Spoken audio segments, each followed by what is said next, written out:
Bismillahirrahmanirrahim. Assalamualaikum warahmatullahi wabarakatuh. Alhamdulillah nahmaduhu wa nasta'inuhu wa nastaghfiruh wa na'udzu billahi min syururi anfusina wa min sayyiati a'malina. Man yahdihillahu fala mudilla lahu wa man yudlilhu fala hadiyalah. Wa nashhadu an la ilaha illallah wahdahu la syarika lah wa nashhadu anna Muhammadan abduhu wa rasuluh. Rabbi shrah li sadri wa yassir li amri wahlul 'uqdatam min lisani yafqahu qawli, amma ba'd. Alhamdulillah, sambungan surah Al-Baqarah. Baru ni kita berhenti sampai ayat yang ke-23, sampai ayat yang ke-22 lah kita berhenti. Sampai 23 pun ni kan? Sampai 23. Malam ni sepatutnya, tapi kita ulang balik 23 lah, pasal dia bersambung 23 24 tu. InsyaAllah kita baca sama-sama. Semoga Allah memberi taufik untuk kita memahami ayat-ayat Allah dan istiqamah dalam mengikuti tadabbur ayat-ayat Allah, insyaAllah. A'udzubillahi minasyaitanir rajim. Bismillahirrahmanirrahim. وَإِن كُنتُمْ فِي رَيْبٍ مِّمَّا نَزَّلْنَا عَلَىٰ عَبْدِنَا فَأْتُوا بِسُورَةٍ مِّن مِّثْلِهِ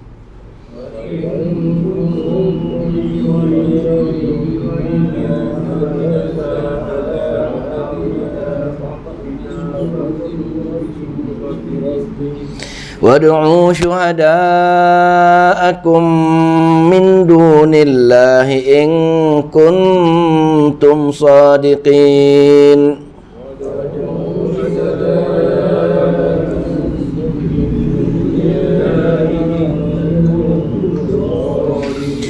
فَإِن لَّمْ تَفْعَلُوا وَلَن تَفْعَلُوا فَاتَّقُوا النَّارَ الَّتِي وَقُودُهَا النَّاسُ وَالْحِجَارَةُ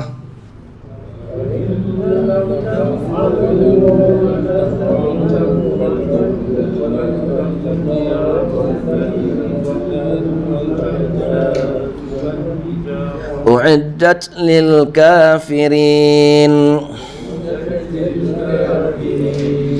وَبَشِّرِ الَّذِينَ آمَنُوا وَعَمِلُوا الصَّالِحَاتِ أَنَّ لَهُمْ جَنَّاتٍ تَجْرِي مِن تَحْتِهَا الْأَنْهَارُ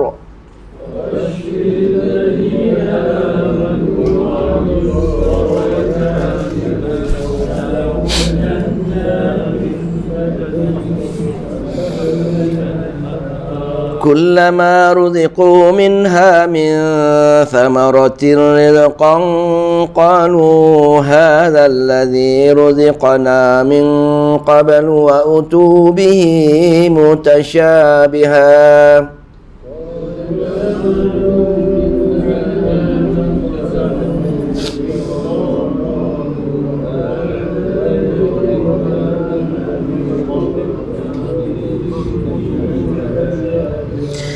وَلَهُمْ فِيهَا أَزْوَاجٌ مُطَهَّرَةٌ وَهُمْ فِيهَا خَالِدُونَ.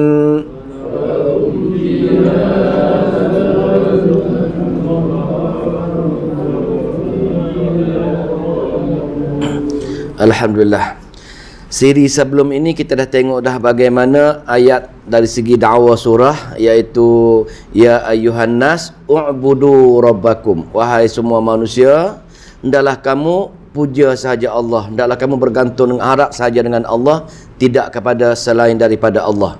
Mana itu untuk mentauhidkan Allah Subhanahu wa taala. Pada malam ini, di samping untuk mentauhidkan Allah, ada satu perkara lagi yang Al-Quran menitik beratkan. 3 perkara pokok dalam Al-Quran. Allah memperkenalkan diri dia, Allah memperkenalkan Rasul dia, yakni syariat dia, dan Allah memperkenalkan hari akhirat. Jadi malam ini tiba giliran Allah memperkenalkan Nabi dia ataupun syariat dia, iaitu golongan itu satu utusan Allah yang Allah lantik sebagai Nabi, dan untuk tugasnya untuk menyebar ayat-ayat Allah kepada semua hamba-hamba Allah, yakni kepada umat baginda.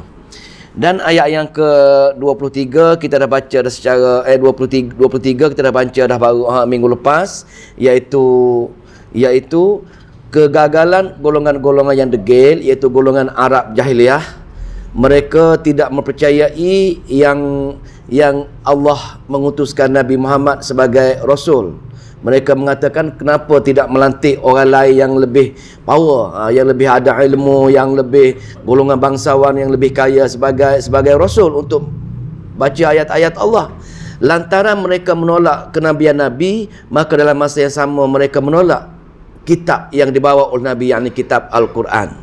Jadi maka dalam ayat yang 23 minggu lepas, Allah telah menegur golongan tersebut, iaitu cuba kamu, kalau kamu tak percaya dengan kitab itu daripada Allah Subhanahu Wa Taala, cuba kamu fa'tu bisurah, maknanya tunjukkan, datangkan suatu surah. Ayat ini dia 3 peringkat. Yang pertama, Allah cabar golongan itu satu Quran, 30 juzuk. Yang kedua, Allah cabar dengan satu surah. Dan yang ketiga, 10 surah. Dan yang ketiga, ayat ini satu surah yang paling ringkas.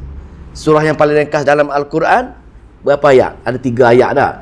3 ayat yang paling ringkas. Yang paling pendek di antara 3 ayat itu ialah Al-Kautsar. Inna a'tayna kal kautsar. Cuba wahai manusia, fa'tu bisurah min mithli, tunjukkan, datang kepada kami satu surah yang semisal dengan Al-Quran.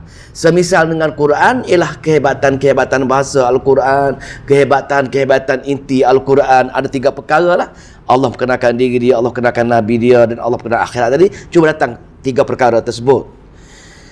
Lepas tu, kalau kamu tak boleh datangkan, wad'u syuhada'akum. Wad'u, panggillah, minta tolonglah syuhada, saksi-saksi. Syuhada di sini ikut tafsir Jalalain ialah orang-orang luar biasa yang menjadi pergantungan orang Arab ni.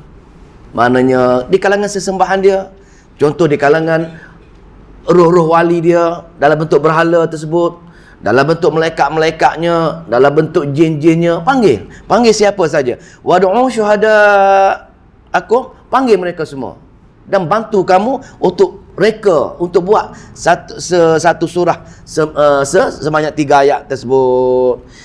Syaratnya min dunillah, selain Allah lah. In kuntum shadiqin, kalau kamu orang yang benar bahawasanya tuduhan kamu itu Nabi tak benar, maka Al-Quran tak benar, tunjukkan sebagai dalil bukti sebegini rupa. Jadi dari segi ayat ini, ibrah kita boleh ambil ibrah yang kita boleh ambil ialah kenapa Allah memperkenalkan di sini ialah kitab Al-Qurannya. Kerana tanpa kitab Al-Quran, segala ilmu agama tak akan dapat. Pasal semua sekali perkara-perkara kebaikan, perkara-perkara agama hanya dapat diambil dengan sempurna daripada Al-Quran. Jadi memandangkan orang Arab ini tolak Al-Quran, maknanya dia orang jahil tapi sombong, maka mereka tak terima Al-Quran, mereka tak mendengar Al-Quran, dan mereka mengatakan Nabi Muhammad ini ahli sihir, baca ayat-ayat yang entah daripada mana dia belajar, maka atas faktor itulah hidayah Allah tak bagi kepada dia orang golongan-golongan ini. Maka Allah utamakan di sini pasti nak dapat kebaikan agama, nak dapat rahmat, nak dapat hidayah, tidak ada cara lain mesti mendekati kitab Al-Quran. Lepas itu, maka Allah penjawab. Allah akan jawab pertanyaan tadi. Mereka tak mampu, mereka fail untuk datangkan satu surah yang pendek 3 ayat pun tak mampu nak buat. Tak. Pasal bahasa Quran ni, kalau orang ahli Quran kan, dia cukup-cukup hebat. Walaupun dia bahasa undang-undang, tapi diolah dalam bentuk sastra. Mana-mana ada kalau undang-undang itu dia straight bahasa dia, tapi ada fakta-fakta yang tegas. Tapi kalau sastra pula, dia berbunga-bunga tapi tidak ada fakta. Tapi Al-Quran ini merangkumi semua tersebut. Bahasa Quran tegas, undang-undang. Dalam masa sama dia ada unsur-unsur kesusastraan yang tak mampu dibuat oleh manusia biasa kecuali Allah. Sebab tu Allah cabar, mereka tak mampu.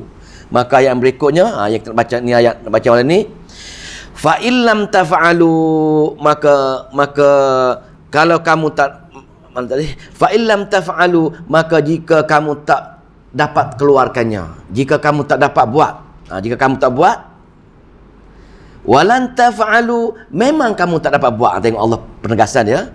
Kamu tak akan dapat buat untuk menurunkan walaupun tiga ayat, dan sampai bila-bila pun kamu tak akan mampu buat. Walau panggil semua makhluk-makhluk di dunia ini pun tak mampu untuk buat perkara-perkara tersebut. Jadi bila kamu tak dapat menurunkan kitab yang kamu kata sihir, yang kamu kata Nabi reka tersebut, maka atas faktor kamu tolak tersebut, maka kamu tak belajar. Kamu tak belajar. Bila kamu tak belajar, kamu tak dengar kata-kata Allah dalam kitab Al-Quran tersebut.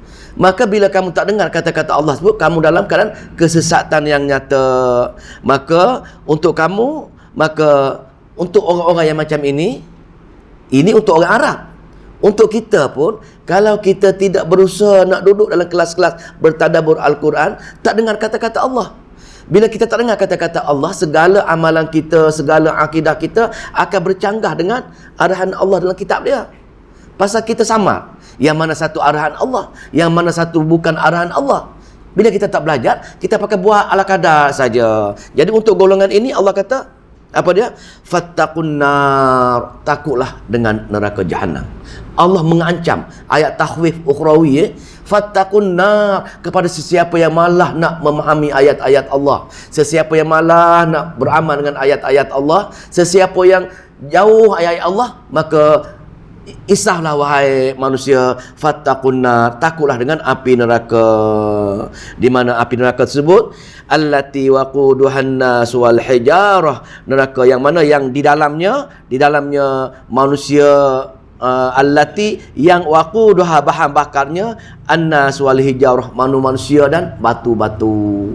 Tafsir mengatakan batu-batu di sini ialah orang-orang yang tolak Al-Quran dan orang-orang yang dia bergantung harap tersebut. Kalau orang Arab jahiliah, dahlah dia kata tak nak belajar Al-Quran dah. Bahkan kalau orang nak belajar Al-Quran, jangan duduk dalam majlis ilmu. Dah. Ayat, apa tu ayat tu? Wa qala alladhina kafaru la tasma'u li hadzal Qur'an walghaw fihi la'allakum taghlibun. Jangan kamu, wahai golongan ekar, jangan kamu dengar orang baca Al-Quran. Jangan kamu masuk majlis orang yang bertadabbur Al-Quran.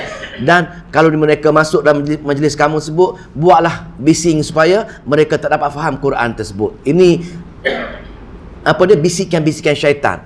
Bisikan-bisikan orang Arab yang tak nak belajar. Maka golongan inilah Allah kata waquduhan nas wal hijarah, bahan bakar dalam neraka golongan ini ialah manusia-manusia yang degil, tak nak terima Al-Quran, tak nak faham Al-Quran, beramal dengan perkara-perkara yang menyalahi Al-Quran. Maka mereka dan sesembahan mereka, pergantungan mereka.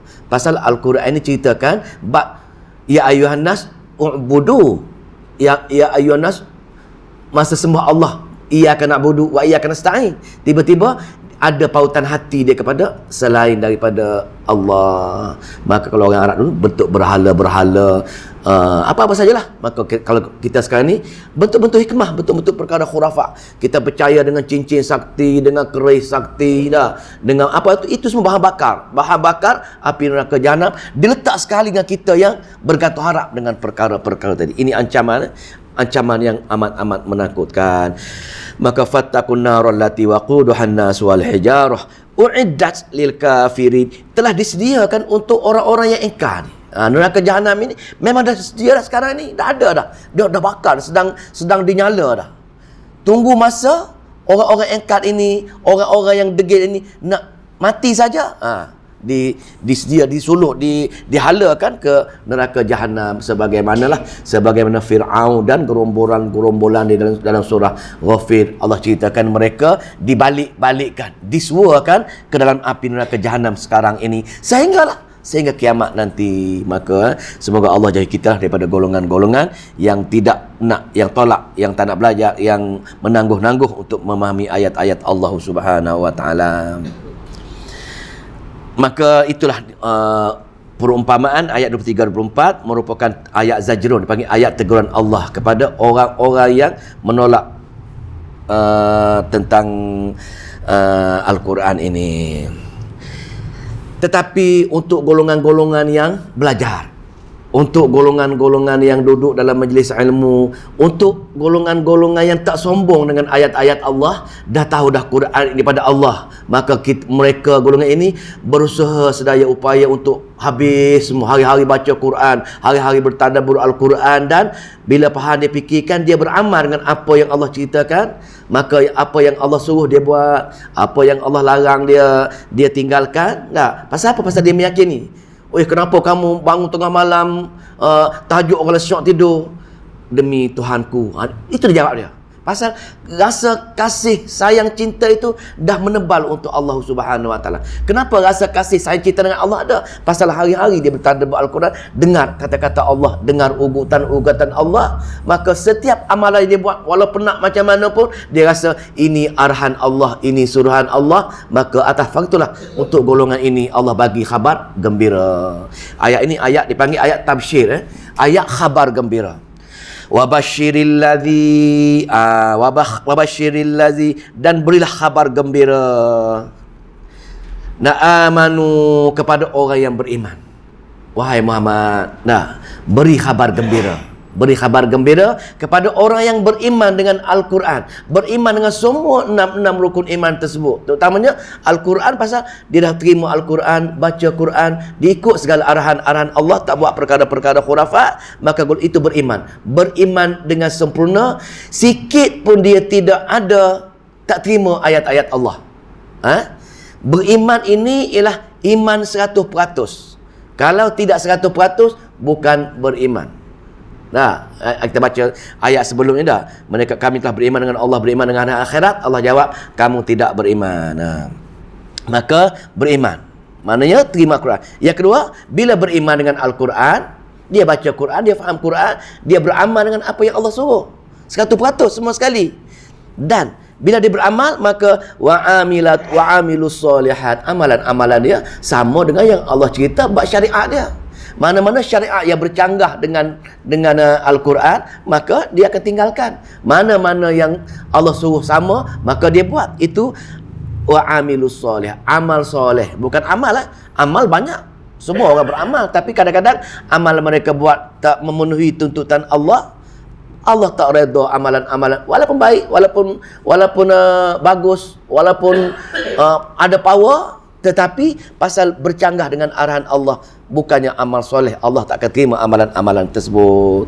Maka golongan yang beriman sempurna, amal soleh yang sempurna sebagaimana yang Nabi ajar, sahabat-sahabat ajar, maka untuk annalahum, untuk golongan ini, mereka jannatin tajri, ada kebun syurga yang luas.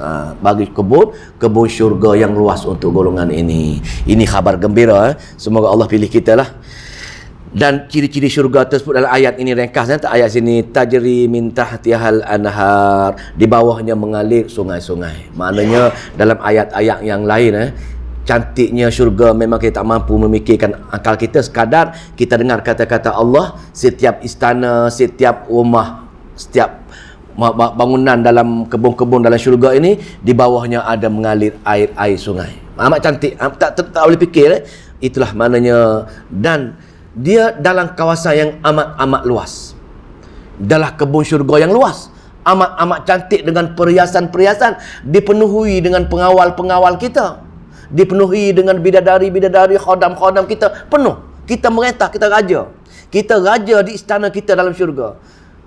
Tuan tahu tak berapa keluasan syurga yang paling rendah, yang paling kecil syurga ni? Berapa keluasan dia? 10 kali dunia. Yang paling minimum, syurga yang paling minimum untuk orang-orang yang last sekali masuk syurga, dia jahat dihukum neraka beratus-ratus juta-juta tahun, last sekali dia masuk syurga, untuk dia tu keluasan istana dia, pemerintahan dia 10 kali dunia. Tengok, Allah sediakan wabashiril ladzina amanu wa amilus solihat. Kita bekerjalah sejak kita lahir, sejak lahir saja dah boleh bekerja dah. Bekerja engineer ke, kerja arkitek, kerja pilot ke, kerja lah kita. Dia kedaikan. Sehingga mati. Rasa nak beli satu negeri pun tak mampu. Mustahil kita nak beli satu negeri Selangor ni, nak beli rumah-rumah dengan duit kita kerja tu, tak mampu. Tetapi Dengan kita memperuntukkan sikit masa. Mungkin baki hidup kita ni, kalau orang 60 tahun sekarang ni, mungkin ada 5 tahun lagi. Tak, pasal umur umat Nabi akhir zaman 60 tahun, 70 tahun. Katalah umur sekarang 50 tahun. Kita ambil umur 60 tahun, maka 10 tahun lagi.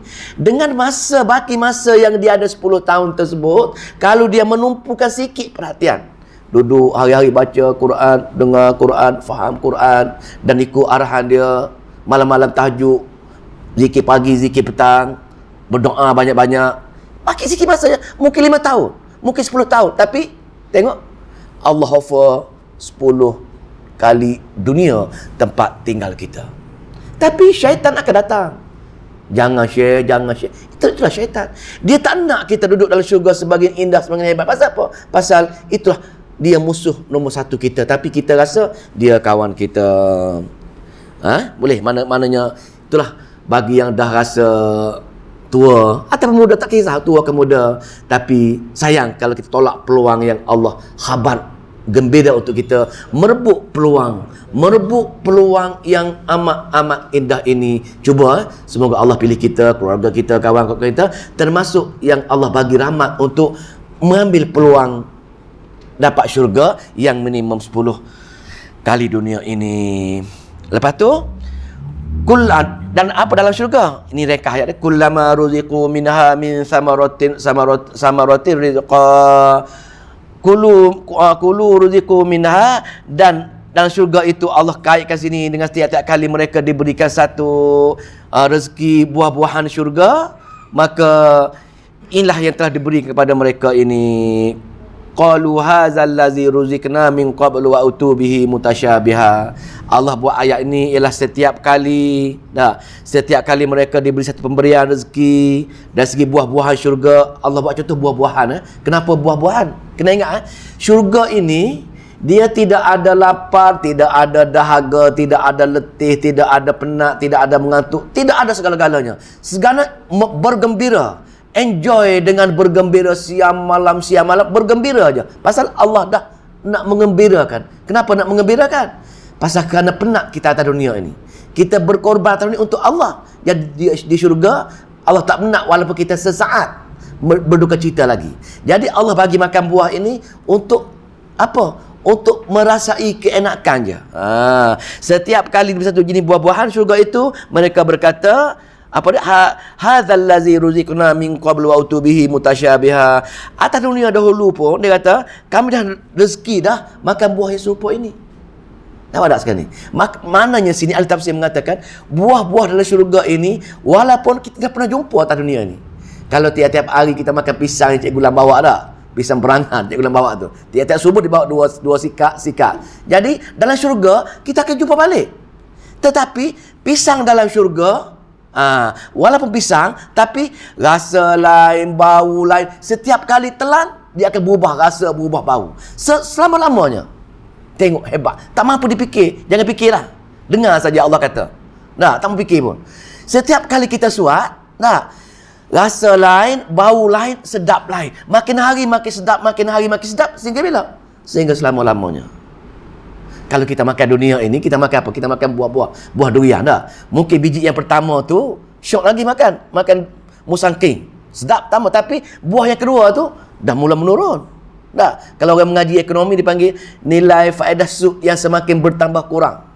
Maknanya kita makan suapan pertama, nak berbanding dengan suapan kedua, nilai kesedapan suapan kedua tersebut lebih kurang berbanding dengan suapan pertama. Ini dunia.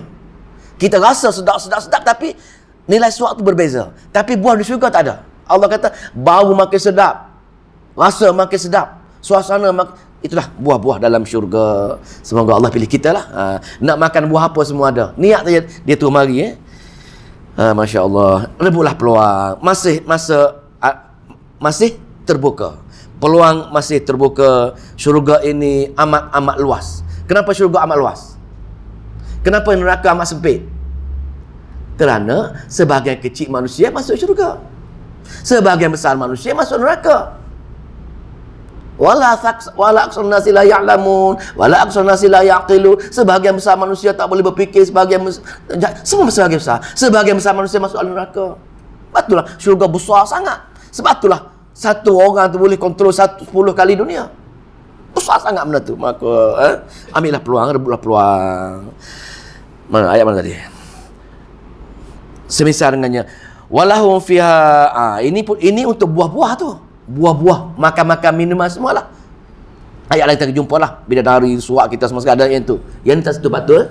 Lepas tu walahum fiha azwajun, ini pasangan pula. Tadi buah-buah. Ini mengembiralah, untuk mengembirakan pula kaum lelaki pula. Lelaki-lelaki pula, apa dia? Perempuan pun sama juga ni. Walahum fiha azwajum mutahharah. Mereka tersebut fiha di dalamnya azwajum bersama pasangannya mutahharah, amat suci. Pasangan-pasangan kita kalau bagi lelaki, perempuan itu amat suci. Suci luaran, suci dalaman. Tak ada nifas, tak ada darah, tak ada kotor, kudi, gatal, semua tak ada, bersih, putih bersih semua sekali. Lelaki ke perempuan ke suci. Dan dalaman pula. Apa dia? Perangai sikit pun, perangai nak marah, nak berletih, dengki, sakit hati, semua tidak ada. Pasal apa? Suci. Mutahharah, luaran dalam, itulah ciri-ciri ahli syurga. Maka kita berbahagia dengan bidadari-bidadarinya. Wahum fiha khalidun, dan mereka kekal selama-lama dah. Tak ada risau, takut dah macam mana ni nak solat ke, tak ada dah nak berzikir, tak ada takut mati lagi, tak ada risau dah. Demam, sakit, tak ada. Cuma bergembira kekal selama-lamanya. Ada orang tanya bagaimana ni orang lelaki boleh enjoy dengan bidadari, apa jadi dengan perempuan? Dengan muslimah ni pula. Muslimah pun Allah dalam kitab tafsir Allah bagi banyak juga kegembiraan. Mereka dah cantik, lebih cantik lagi bidadari. Mereka menjadi ketua segala bidadari yang menjadi pasangan kita semua ini. Dia berbangga dengan ketua. Dia berbangga dengan mangkuk-mangkuk perhiasan. Itu kegembiraan wanita. Memang secara tabi'inya mereka suka dengan perkara-perkara ini. Dengki, cemburu macam dunia ni dah tak ada dah. Dia berbangga kalau semakin ramai bidadari menyintai suami dia. Dia cukup seronok kalau bidadari nak lagi dengan suami dia. Maka enjoy siang malam selama-lamanya duduk dalam keadaan kegembiraan yang amat sangat, dan kecantikan dah tak tua-tua dah, muda sepanjang masa lah. Wallahu ta'ala alam. Semoga Allah pilih kita, keluarga kita semua termasuk golongan Allah yang pilih kekal dalam syurga insya-Allah. Lebih itu ayat yang 25. Ayat yang ke-26. Ayat 26 ini merupakan pasal nak capai syurga tadi, nak dapat syurga tadi, kita kena apa dia? Kita kena mendalami Al-Quran, berdekatan dengan Al-Quran. Jadi orang-orang syaitan-syaitan ataupun orang-orang Arab jahiliah yang aktif ni akan membusukkan Al-Quran. Dia kata jangan belajar Al-Quran tak betul. Dia kata ni. Maka ayat rumunan ini ialah ayat-ayat fahaman-fahaman orang Arab nak ceritakan Quran itu tidak betul. Quran itu bukan betul daripada Allah. Dia kata Nabi Muhammad reka sendiri daripada mana-mana pelajaran. Maka dia kata kalau Al-Quran daripada Allah, pasal dia percaya orang Arab ni. Tak. Golongan dalam Al-Quran, 4 golongan kafir dalam Al-Quran, Yahudi, Nasara, munafikin dan musyrikin, semua sekali percaya dengan Allah. Orang Arab jahiliah percaya dengan Allah. Dalilnya dah, kalau tanya mereka siapa yang cipta langit dan bumi? Wa ma khalaqtunal jinna wal insa man khalaqas samawati wal arda la yaqulunna Allah. Nescaya mereka kata-kata Allah. Mereka percaya dengan Allah. Dia kata Muhammad ini mengatakan dia bawa Al-Quran daripada Allah. Dia kata kalau Allah yang maha besar tadi, dia kata turunkan Al-Quran, takkan Allah nak ceritakan benda-benda kecil dalam Al-Quran? Pasal bila Nabi baca Al-Quran kepada mereka, dia kata ada cerita-cerita surah apa? Surah labah-labah. Takkan Allah nak cerita pasal labah-labah? Surah Al-Ankabut. Allah cerita bab lalat, surah Al-Hajj. Takkan dia kata Allah nak cerita benda-benda kecil lalat? Nak cerita pasal nyamuk, takkan Allah cerita pasal nyamuk? Mustahil. Ini Muhammad reka. Dia kata macam itu. Maka Allah jawab, yang walaupun perkara-perkara kecil Allah bangkitkan dalam Al-Quran, sebagaimana surah Al-Ankabut, sebagai surah Al-Hajj ada kisah lalat, sebagai surah semut, dalam surah semut Benda kecil ni sebenarnya amat besar dia punya hikmah dia. Orang yang tak belajar, orang yang jahil saja tak tahu besarnya hikmahnya benda-benda kecil dalam Al-Quran. Maka Allah jawab persoalan mereka. Allah jawab tomahan-tomahan orang Arab mengatakan, kenapalah kalau Al-Quran ini cerita benda-benda kecil, benda-benda tak penting. Ini satu faktor lagi sekarang ini, orang-orang profesor-profesor yang hebat, tokoh-tokoh akademik, tokoh hebat, ada dah mula mempertikaikan Al-Quran. Dia kata pasal tak sama dengan ilmu dia. Tak sama dengan ilmu permodernan yang belajar berbagai-bagai ilmu, maka Quran yang agak ketinggalan berbanding dengan ilmu dia. Dia mengatakan ilmu dia ada, maksud apa-apa ilmu sekalipun lebih mendahului, lebih up to date berbanding dengan Al-Quran. Dia kata Al-Quran cukup untuk zaman Nabi saja. Tengok, inah sama pattern dia. Dia mengatakan dia jauh lebih hebat, sedangkan Al-Quran daripada Allah. Dia mengatakan Al-Quran untuk zaman-zaman dahulu saja, tak sesuai untuk arus permodernan. Apalah cerita bak tudung, kalau moden dah tak payah pakai tudung. Ini hujah-hujah orang sekarang ini. Sama bentuk dia. Maka Allah jawab persoalan-persoalan kecil, walaupun nampak kecil tapi besar sebenarnya. Kita tengok Inna Allah la yastahi an yadriba mathalan ma ba'udatan fama fawqaha. Sesungguhnya Allah tidak merasa malu membuat perbandingan apa sahaja, umpama nyamuk hingga ke sesuatu yang lebih daripadanya. Bak nyamuk, Allah kata aku tak malu nak ceritakan bak nyamuk saja, pasal benda jauh lebih penting lagi tujuan Allah nak cerita bak nyamuk ini. Apa cerita nyamuk? Dalam hadis daripada Tirmizi, daripada Tirmizi, Nabi SAW dia kata, sekiranya dunia yang kita duk kejar-kejar ini, dunia yang kita sanggup buat demi mencari dunia, hingga lupa nak duduk majlis ilmu, hingga lupa nak mari solat berjemaah, hingga lupa dalam nak buat perkara-perkara kebaikan pasal leka dengan dunia, maka Allah umpamakan sebagaimana kalau dunia ini nilainya, keseronokannya, hikmahnya lebih penting daripada sebelah sayap nyamuk. Tengok berapa berat sayap nyamuk, tak mampu ditimbang, ringan sangat. Jadi Nabi kata, kalau Allah kata kalau dunia ini penting, berharga, bernilai, lebih berat lagi daripada sebelah sayap nyamuk, nescaya seteguk air minuman pun aku tak bagi kepada orang yang lawan aku. Tengok. Tengok orang kafir, orang agama lain, dia lawan Allah tapi bisnes dia menjadi-jadi. Pasal apa? Pasal bagi Allah dunia ini tidak ada kepentingan selagi mana? Selagi kita tidak menggunakan keilmuan kita ini untuk rapat dengan Allah Subhanahu wa taala.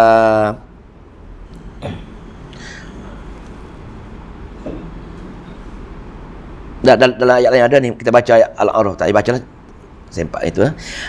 Berbandingan tu maknanya tak perlu. Tetapi kalau kita gunakan dunia ini, kalau kita guna ini untuk Allah, maka kita akan lebih hebat lagi daripada malaikat, manusia. Hebatnya manusia ini, kalau manusia menggunakan akal dia, menggunakan segala badan dia ini kepada tujuan ikut ayat-ayat Allah, maka mereka lebih hebat daripada mereka. Tetapi kalau hidup kita ini leka dengan dunia, kerja dunia tadi, kita lupa untuk belajar bertadabbur Al-Quran, belajar memahami Al-Quran ikut arahan Allah, kita lebih hina lagi daripada binatang ternakan.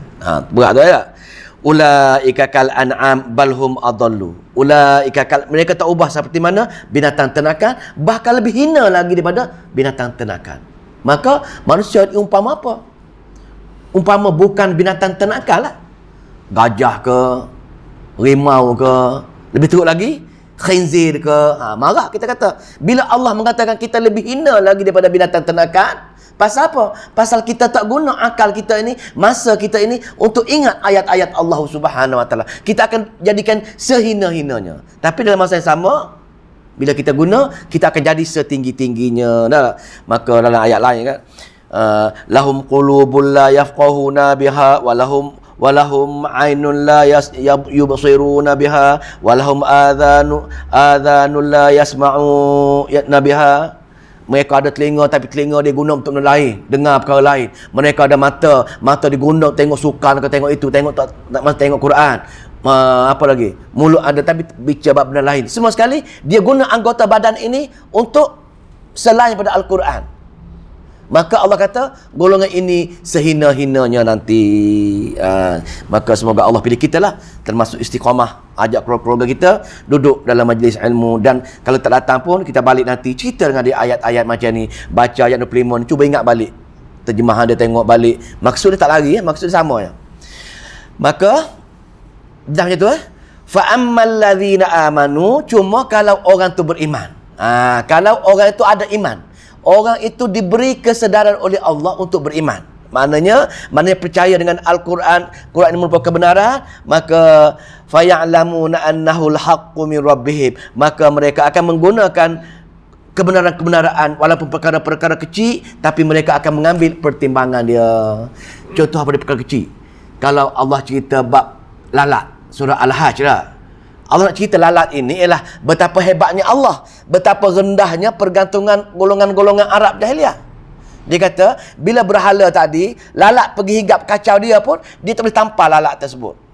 Bahkan kalau dia ada makanan, contohlah golongan Buddha dia ada patung-patung tu, dia letak buah apple ke, dia letak apa dia?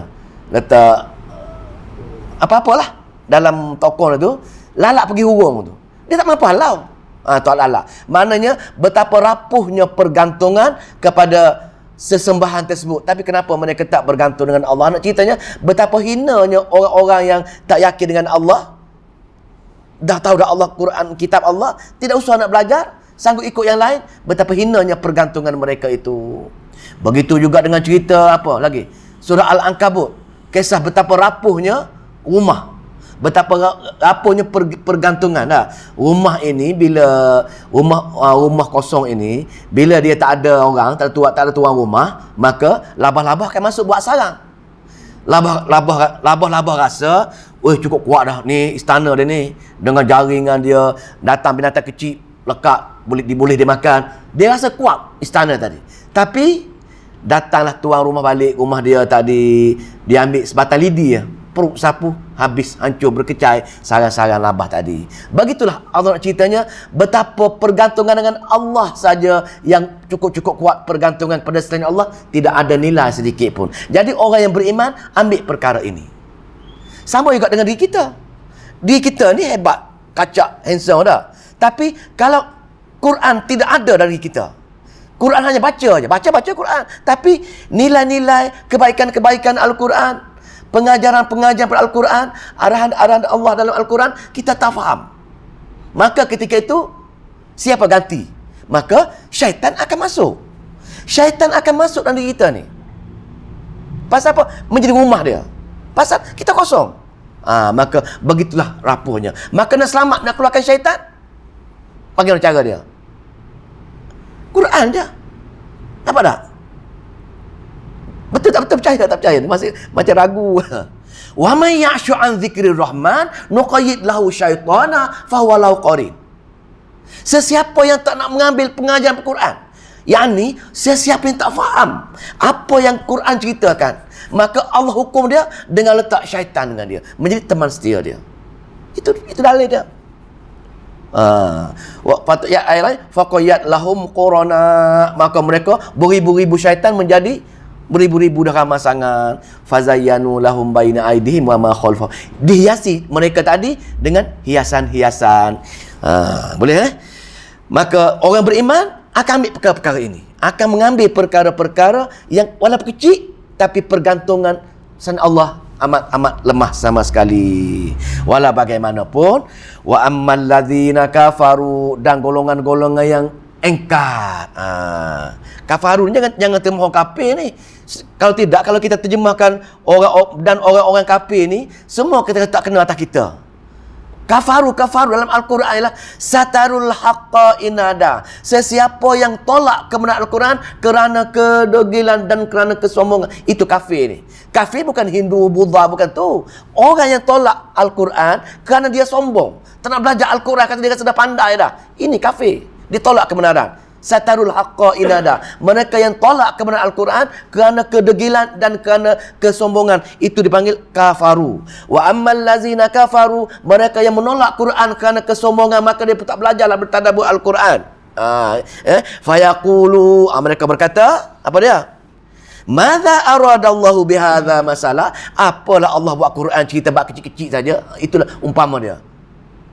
Alah, bila kita ni hebat, kuat, kita rasa ilmu kita perkara-perkara selain belajar perkara dunia ini jauh lebih hebat daripada nak belajar Al-Quran. Kita nak selesaikan masalah masalah ekonomi, kita tengok bab-bab pengarang-pengarang Amerika, orang putih, apa kita rasa benda tu jauh lebih hebat daripada Al-Quran. Langsung tak nak rujuk kepada Al-Quran sebagai sebarang penyelesai masalah dunia ke agama ke, diambil perkara-perkara lain. Maka atas perkara inilah mereka mencebik, mereka tak meninggikan Al-Quran daripada haknya. Lah mereka mengatakan, madza aradallahu bihadza masalah? Apalah Al-Quran cerita bab kecil macam ni, cerita bab tudung, cerita bab tu, cerita bab ni. Orang moden sekarang, kalau orang dulu cerita bab nyamuk lalat macam tu, orang moden ceritalah bab-bab perkara ini. Dia rasa Quran ini untuk tak sesuai untuk setiap zaman.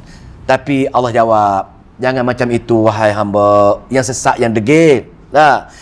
Yudillu bihi kathiran wa yahdi bihi kathira. Hanya dengan Al-Quran sahaja, sesiapa yang tak nak rapat dengan Al-Quran, tak nak ikut sebagaimana cerita tadi, maka yudillu bihi kathira, aku sesatkan orang-orang yang rasa tak nak duduk majlis-majlis ilmu mempelajari Al-Quran. Nampak tak ni? Allah kata, dengan sebab fikiran kamu tak rasa penting Quran itulah, maka aku telah sesatkan ramai sangat manusia. Wa yahdi bihi kathira. Dan orang yang aku nak bagi syurga pun, aku bagi kefahaman Al-Quran, maka aku akan bagi syurga nanti. Banyak juga aku bagi syurga nanti. Betul lah. Dia kata dalam hadis yang lain lah, sesiapa yang Allah nak bagi kebaikan dengan dia, maka Allah bagi kefahaman tentang Al-Quran. Itu dia punya tu, yang maknanya kalau orang itu Allah bagi rahmat, tanda Allah nak bagi syurga, tanda Allah nak bagi kebaikan, maka Allah bagi dengan dia itu apa dia? Kebaikan untuk memahami Al-Quran dengan cara hari-hari duduk bertadabbur ayat-ayat Allah, baca ayat sambil memikirkan ayat Allah. Ini cara dia. Ini cara dia. Yufaqihu fiddin. Yufaqihu fiddin. Allah akan memberi kefahaman yang mendalam mengenai agama. Sesiapa yang Allah nak beri kebaikan, mayuridillahu bihi khairan. Sesiapa yang Allah nak bagi kebaikan dengan dia, kebaikan dunia, kebaikan akhirat, maka apa dia? Yufaqihu fiddin. Allah akan beri dia kefahaman yang mendalam mengenai agama, fiddin, mengenai agama daripada Al-Quran. Maka nak kebaikan, tanda kefahaman, tanda Allah nak bagi rahmat dengan kita, cek di kita lah.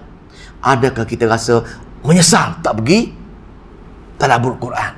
Kita rasa menyesal tak baca Quran hari-hari. Kita rasa menyesal kalau satu hari tak boleh baca Quran. Kita rasa sedih, pedih hati, sakit. Itu ketandaan Allah dah mula buka nak beri rahmat dengan kita.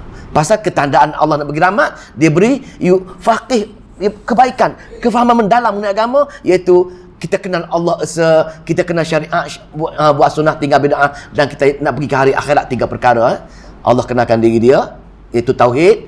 Allah kenalkan syariat, iaitu sunnah, dan Allah kenalkan hari akhirat, yang ni nak pergi lepas ni lawan dia. Kalau Allah tak bagi, kita akan suka dengan perkara-perkara khurafat. Kalau Allah tak bagi kita kebaikan, Allah galak kita buat perkara-perkara bid'ah. Kalau Allah tak bagi kita rahmat nak bagi syurga dia, Allah akan buka peluang kita untuk seronok sangat dunia ni, seronok sangat hari-hari, suka dunia ni, kita terlupa, tak fikir langsung pasal dengan akhirat. Itu muqabil, lawan dia. Tiga Allah bagi rahmat, kebaikan, 3 Allah tak bagi atas kita lah. Maka hadis tadi telah menjawab persoalan ni.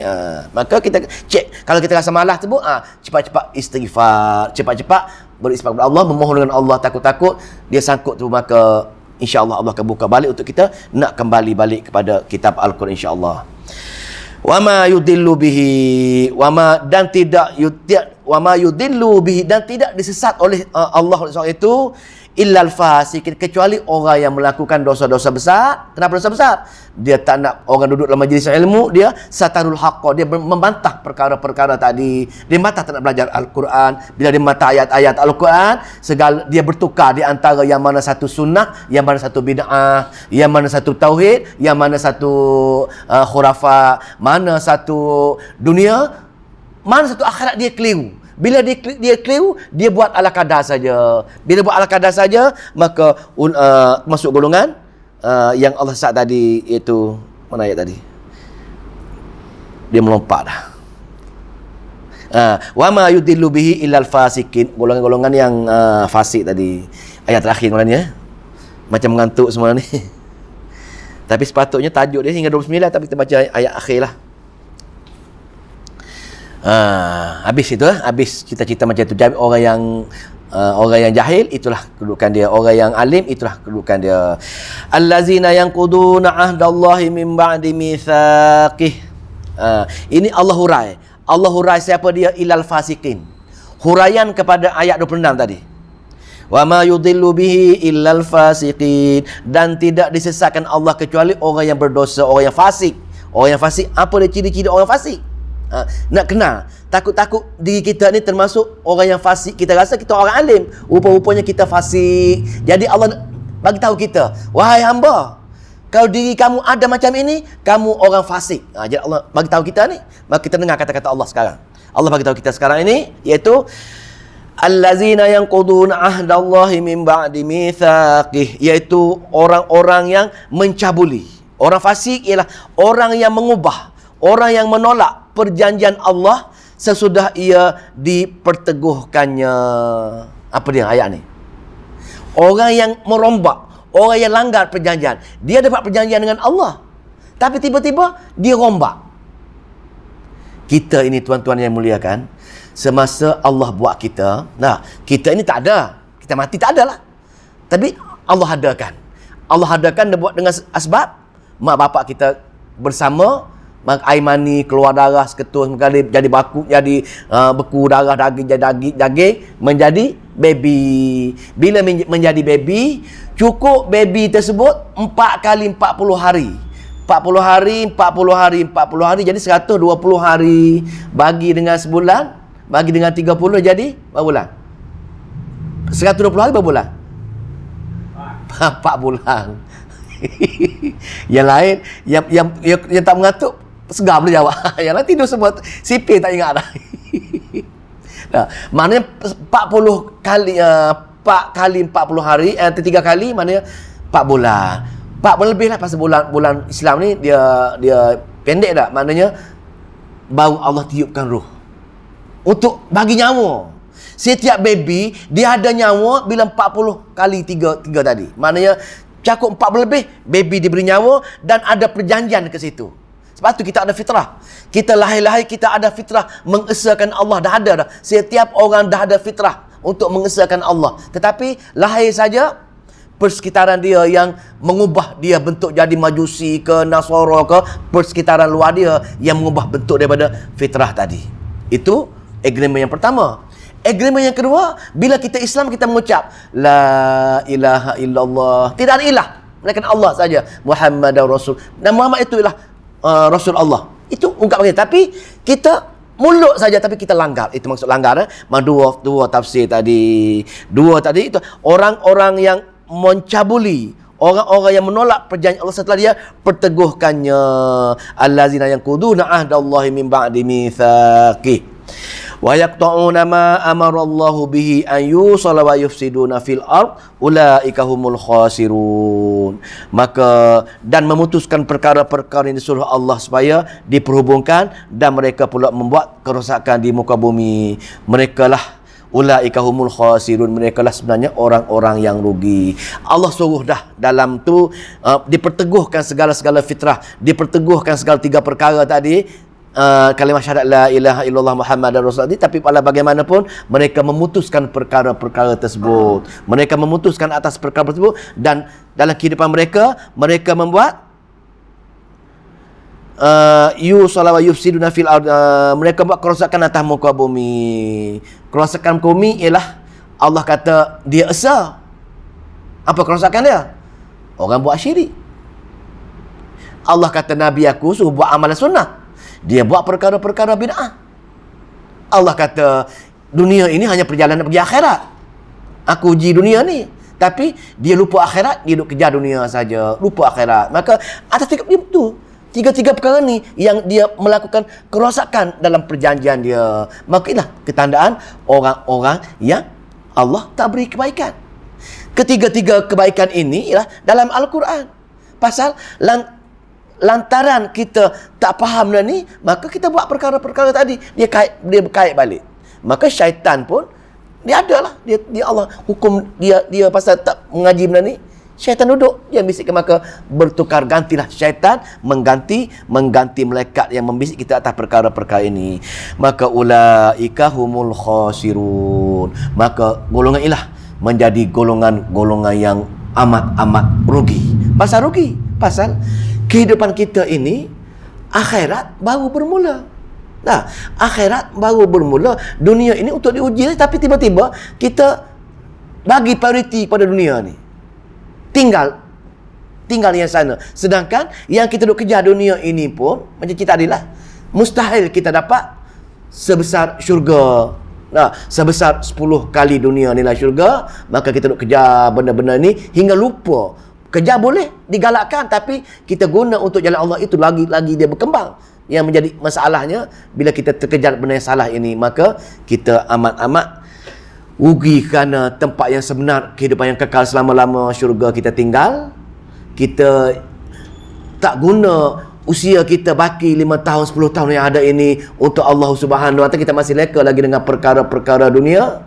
Maka atas faktor itu, Allah kata ulaika humul khasirun, kitalah golongan yang paling rugi. Sebagaimana surah apa tu? Wal asri dah. Surah Wal Asri ini, demi masa manusia, memang setiap masa manusia dalam kerugian. Kita kena hayati ayat Wal Asri ni. Seboleh-bolehnya kena baca. Apa tu?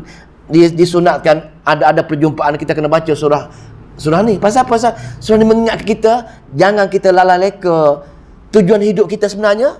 Watawasau bil haqq watawasau bis sabr. Ini tujuan hidup kita. Watawasau bil haqq, wahai manusia, kalau kamu tak buat watawasau bil haqq watawasau bis sabr, kamu sebenarnya ulaika humul khasirun, kamu sepanjang masa dalam kerugian. Apa dia watawasau bil haqq? Orang yang hari-hari berpesan-pesan dengan kebenaran.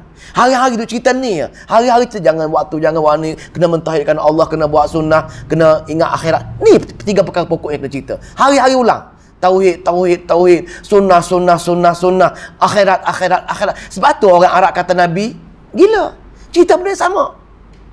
Jadi kita pun kalau cerita sama, orang katalah berbagai-bagai lebar, tapi itulah haknya. Watawasau bil haqq. Hari-hari cerita kebenaran, baru tak rugi. Lepas tu watawasau bis sabr. Dan hingga mati pun kita cerita bani. Watawasau bis sabr. Dan sabar dalam bercakap, sabar sehingga bila-bila cerita ni hingga mati menjemput kita pun kita buat perkara yang lagi. Maka kalau kita berlapang dada dengan kita cukup dah ilmu kita, cukup dah, maka kita orang yang rugi. Orang yang rasa cukup, maka orang cukup itulah sebenarnya dia amat miskin. Sebab tu kehidupan kita kena Allah Maha Kaya, kena bergantung sangat dengan dia. Sebab tu para sahabat Abu Bakar, Umar, Osman, Ali, hampir setiap malam dia menangis macam kanak-kanak. Menangis, mengenangkan takut takdir tak menyembelih dia masuk dalam syurga Allah. Dia takut dengan takdir. Tapi kita, itulah beza kita nak dengan sahabat. Siratal ladzina an'amta alaihim. Doa. Wahai Allah, jadilah aku seperti mana golongan kamu bagi nikmat, minan nabiyyin wasiddiqin wasyuhada'i wassalihin. Hari-hari doa. Tapi para sahabat tak nak ikut. Sahabat hari-hari tengok benda ni, hari-hari menangis, hari-hari berdoa, tak nak ikut. Sahabat hari zikir pagi, zikir petang, sahabat puasa Isnin Khamis, tak buat kita pun. Pasal apa? Cukup dengan amalan wajib kita kononnya. Dia tak ingat jasa udara Allah bagi, jasa bumi Allah bagi dah. Tak terlangkau, tak terbalas olehnya nikmat tu saja. Bukan nikmat amal lagi. Nikmat yang kita ambil rezeki Allah ni. Allah hidup kita, Allah bagi langit, bagi bumi, bagi udara. Kalau kita takdirkan buat amal, lahir-lahir buat amal, hingga mati non-stop buat amal, itu pun tak cukup nak balas jasa Allah kepada kita. Tapi tak bersyukur. Tak bersyukur pada Allah Subhanahu Wa Taala. Kita rasa, oh cukup dah aku amal wajib cukup dah. Itu kita rasa, itu orang tak ilmu cakap. Sedangkan Allah nak gantung dengan dia. Rahmat dia, bukan amalan. Rahmat aku dapat rahmat. Rahmat ialah orang takut dengan aku. Rahmat ialah orang yang bila aku nak bagi kebaikan, aku bagi dia 3 perkara. Mentauhidkan Allah, buat sunnah, mencintai hari akhirat. Bila dapat 3 itu, itulah rahmat. Itulah kebaikan yang aku nak bagi. Kalau tak ada itu, kita kena berfikir baliklah, cek muhasabah diri kita balik, insya-Allah. Bila kita muhasabah, orang yang paling cerdik atas dunia, Nabi kata, ialah orang yang selalu mengingati hari kematian. Aisyah kata, hadis Aisyah, orang yang paling cerdik siapa? Wahai Rasulullah, siapa atas dunia orang paling cerdik? Dia kata, wahai Aisyah, orang yang paling cerdik ialah orang dalam kehidupan dia selalu mengingati hari kematian, yakni hari akhirat. Jadi dalam satu hari, berapa kali kita ingat hari akhirat? Mana kita orang bodoh sangat kita. Pasal tengok akhirat.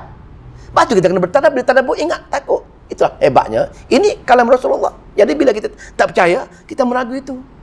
Itu lepas tu kita akhiratlah tempat tujuan kita. Wallahu taala alam. A'udzubillahi minasyaitonir rajim. Bismillahirrahmanirrahim. Allahumma shalli wa sallim wa barik ala Muhammad. Allahumma faqihna fi din wa 'allimna ta'wil wa hdina ila sawa'is sabil. Allahumma fiqna lima tuhibbu wa tarda waj'al akhiratana khairan minal ula. Radina billahi rabban wa bil islami dina wa bi Muhammadin nabiyyan wa rasulah. Rabbana atina fid dunya hasanah wa fil akhirati hasanah wa qina azabannar. Walhamdulillahi rabbil alamin.